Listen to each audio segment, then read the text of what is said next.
Hello दोस्तों, नमस्कार। कैसे हो आप? मेरा नाम है कौशिक और इस वीडियो में मैं आपको जानकारी दूंगा कक्षा 7वीं के प्रश्नावली 3.1 के बारे में। इसमें हम लोग सीखेंगे त्रिभुज के क्या गुण होते हैं, त्रिभुज के सभी प्रश्नों को कैसे सॉल्व किया जाता है उसके बारे में मैं आपको जानकारी दूंगा। तो इस वीडियो को शुरू से लेकर आखिरी तक देखते रहिए। तो चलिए शुरू करते हैं।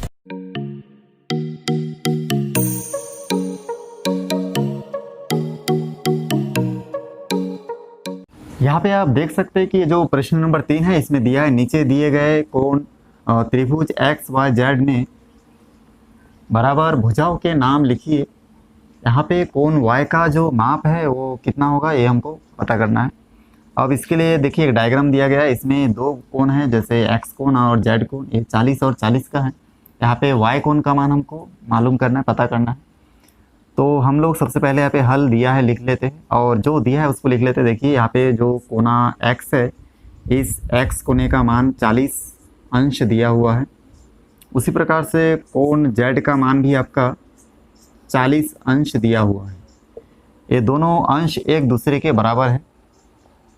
अब कोण y का मान हमको मालूम नहीं है तो कोण y बराबर हम लोग लिख लेते हैं क्वेश्चन मार्क। अब इसके बाद देखिए यहाँ पे मैं त्रिभुज का एक नियम होता है, उस नियम को यहाँ पे लिख लेता हूँ। देखिए यहाँ पे मैं लिख लिया हूँ, त्रिभुज के तीनों कोणों का योग बराबर 180 अंश। अब उसके बाद त्रिभुज के तीनों कोणों का योग, अब देखिए तीन कोण दिया है एक्स, जेड और वाई। अब ये तीनों को मैं लिख लेता हूँ यहाँ पे।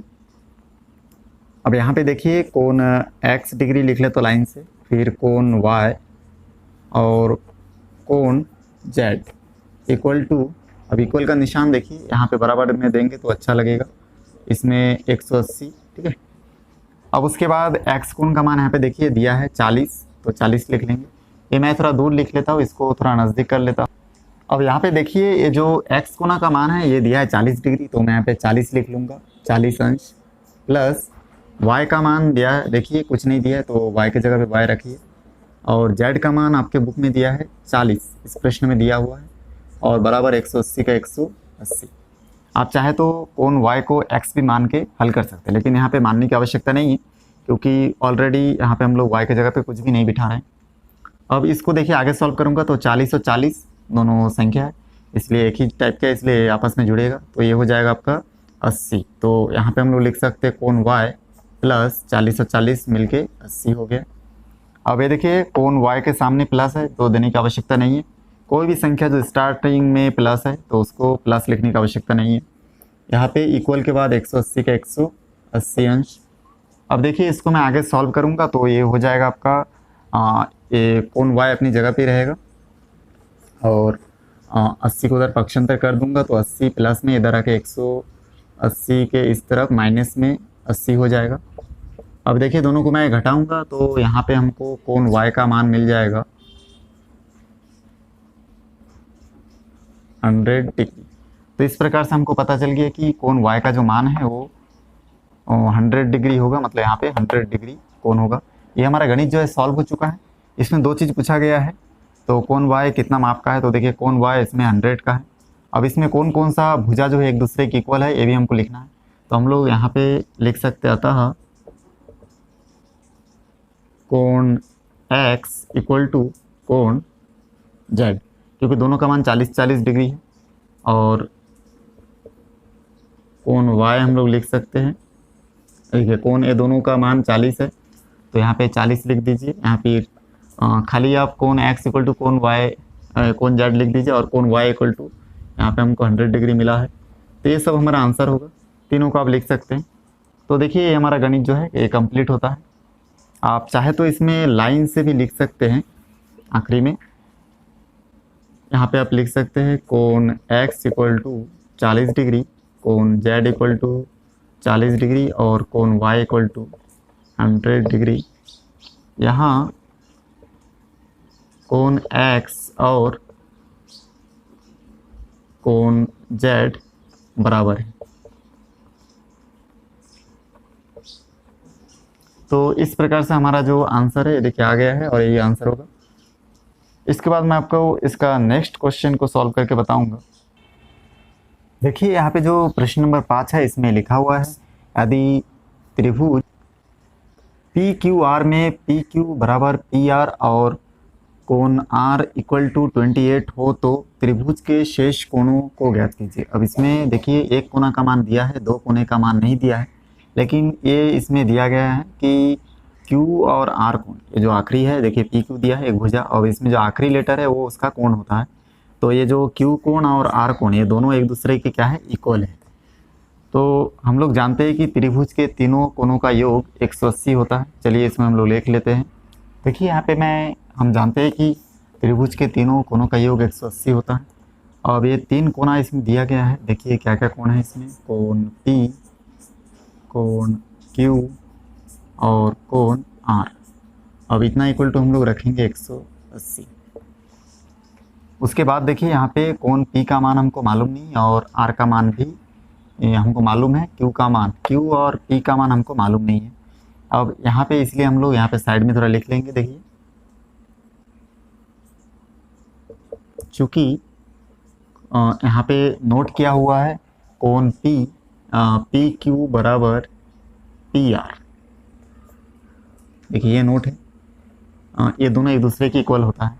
अब यहाँ पे पी क्यू मतलब कोण क्यू का मान और कोण आर का मान जो है दोनों एक समान होगा। अब ये जो दोनों मान हैं, ठीक है, कोण पी और कोण क्यू ये दोनों मान एक समान होगा, ये हमको मालूम है।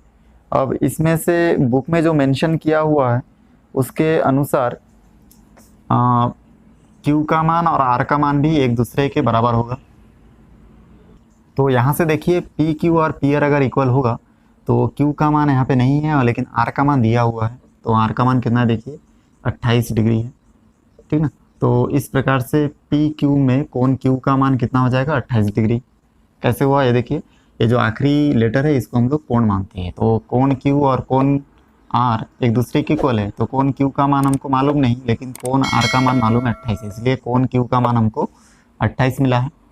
इसलिए हम लोग यहाँ पे तीनों को देख देख के लिख सकते हैं। अब देखिए यहाँ पे कोण पी का मान हमको मालूम नहीं, कोण क्यू का मान हमको मालूम है कि ये क्या है आपका 28 डिग्री, और ये 28 डिग्री कहाँ से आया, क्योंकि क्यू और आर एक समान है, मतलब ये वाला कोना और ये वाला कोना एक समान है, इसलिए इसका 28 है तो इसका भी 28 डिग्री होगा। उसके बाद यहाँ पे आर का मान भी हमको मालूम है कि देखिए 28 और इक्वल के बाद हम लोग लिख सकते हैं 180।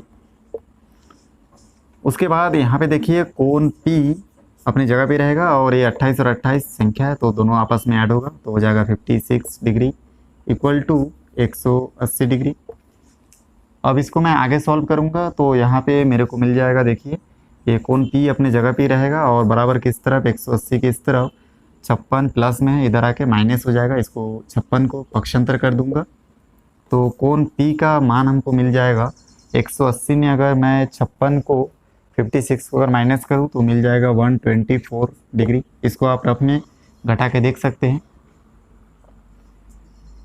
उसके बाद यहाँ पे देख सकते हैं कि यहाँ पे जो कोण P इक्वल टू 124 डिग्री हो गया, तो ये हमारा आंसर होगा।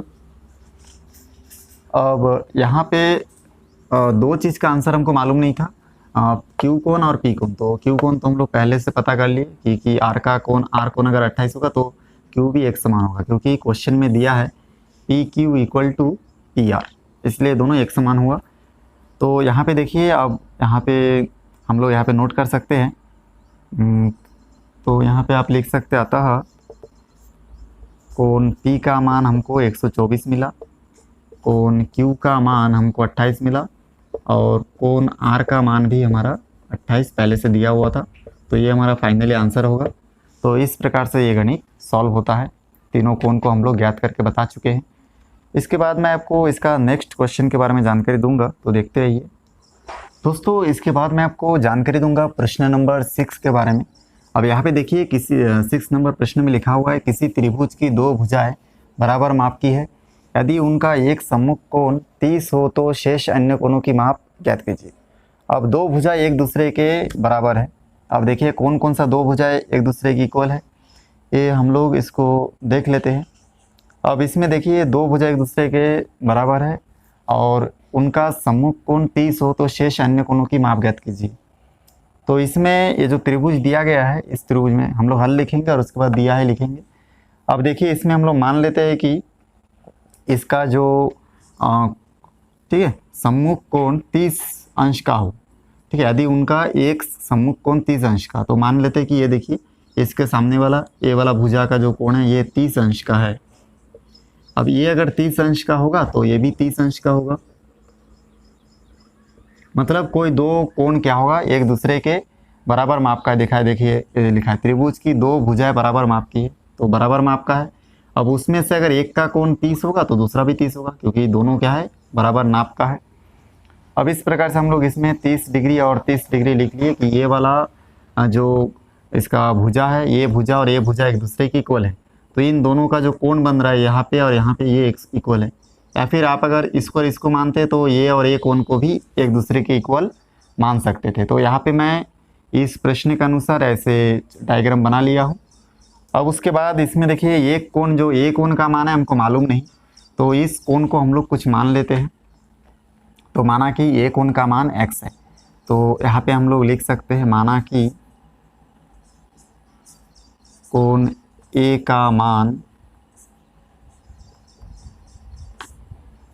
का मान बराबर x डिग्री, इस प्रकार से मान लिए। अब इसके बाद हम लोग जानते हैं कि त्रिभुज के तीनों कोणों का योग 180 होता है, तो उस फार्मूला का अप्लाई करेंगे। तो यहाँ पे हम लोग लिखेंगे त्रिभुज के तीनों कोणों का योग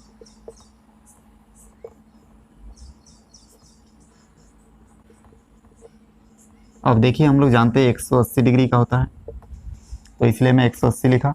उसके बाद अब तीन कोण है तो तीन कोण को लिख लेते हैं, कोण A प्लस कोण B प्लस कोण C इक्वल टू 180 अंश।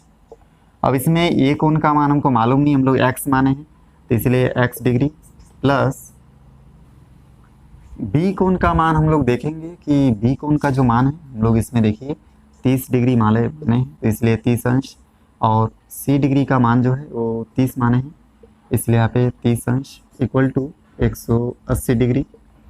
अब यहाँ पे 30 और 30 दोनों संख्या है, इसलिए 30 और 30 मिलके आपस में जुड़ जाएगा तो 60 अंश होगा, और x अपनी जगह पे रहेगा, और यहाँ पे प्लस का निशान, क्योंकि प्लस प्लस में प्लस हुआ, और 30 और 30 60 हो गया, बराबर 180 डिग्री।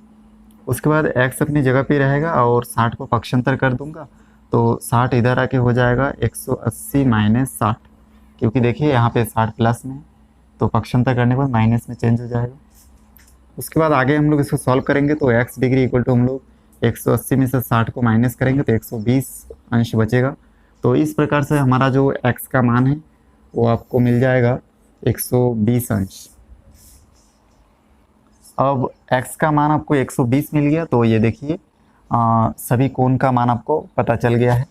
अब इसके आगे आप लोग सॉल्व कर सकते हैं। अतः कोण A इक्वल टू, कोण A को देखिए x माने थे तो x का मान 120 है, तो कोण A का मान 120, कोण B का मान 30 डिग्री देखिए, और कोण C का मान 30 डिग्री।